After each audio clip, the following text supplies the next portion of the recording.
So in this video I'm going to show you how to graph a modulus function of a quadratic. So y equals the modulus of x squared minus 5x plus 1. Now with the modulus, whatever the value inside here, if it's negative it gives us a positive. If it's a positive value inside here, then it stays as positive. So this is our rule. If f of x is greater than 0 or equal to, for the modulus of f of x, the result just stays as f of x. If f of x is less than 0, then the modulus of f of x just becomes negative f of x. Now what that means is the result of a modulus function will never fall below the y-axis at 0. So how are we going to graph this function? So x squared minus 5x plus 1. So first of all, let's graph that as a quadratic. So let's write our equation, x squared minus 5x plus 1. So let's find the minimum value, because as this is a positive coefficient, it will have a turning point somewhere down here. And then that will give us a point as well where the exact coordinate is. So if you find the square of that, that works good. So y equals, now let's put our x in so it can stay as 1x because this is a 1. And then we need to half this b coefficient. So we've got minus 5 over 2 squared. Now that already tells us that the turning point is going to be at x equals 5 over 2 because we want to set that to 0.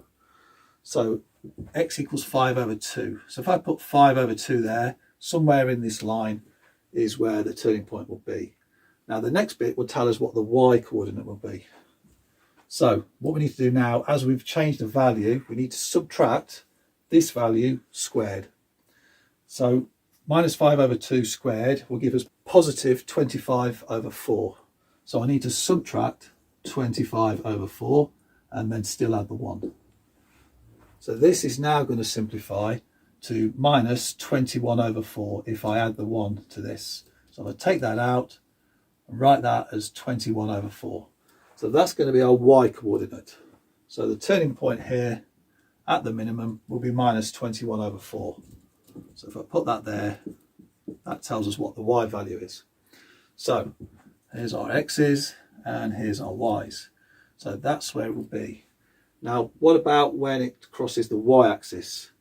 So to cross the y-axis we need to set x equals 0. So if x equals 0, y equals 0 minus 0 plus 1, y equals 1. So x equals 0, y equals 1. So on this part of the quadratic, it's going to come down here and cross the x-axis somewhere here.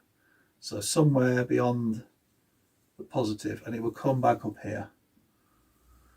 So that's a rough translation of our quadratic. Now we know the coordinate of that.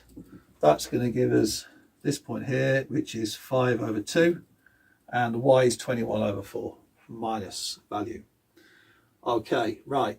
So what's the value now of these points here when it crosses the x-axis? So we need the quadratic formula for that because I can't see a way to factor this. So we need x equals minus b plus or minus square root b squared minus 4ac over 2a. Okay, one of the most famous formulas in mathematics. So that's our quadratic. So let's find our values of a, b and c from that. So we've got a equals coefficient of the squared term, b equals coefficient of the x term, which is minus 5, don't forget the minus, and c equals positive 1.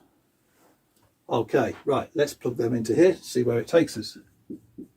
So minus b, minus minus 5, that's plus 5, plus or minus square root. B squared, well minus 5 squared will give us 25.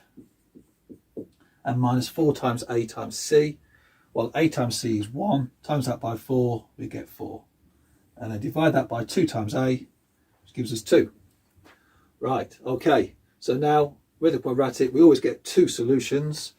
So x equals 5 over 2, if I split the fraction, plus or minus square root. Now I'm going to put all of the answer in the square root term. So my numerator will be 21 and the denominator in there, if I square that, I'm not changing the value. So if I put that over 4, that will still give me square root of 21 over 2. So that gives me my results for where it crosses the x-axis. So 5 over 2 plus or minus square root of 21 over 4. Now we know this one will be the lower value. So that point there, if I call that A and this one B, A will be at the coordinates of x equals 5 over 2 minus root 21 over 2, and the B value equals 5 over 2 plus square root of 21 over 2. So that's the values of my A and my B. So that's all well and good. Now we've got these points here, we've got this point here. Now what do we do? Well, as we're graphing the modulus function, all the results must be above the x-axis. Now we've got some values here below.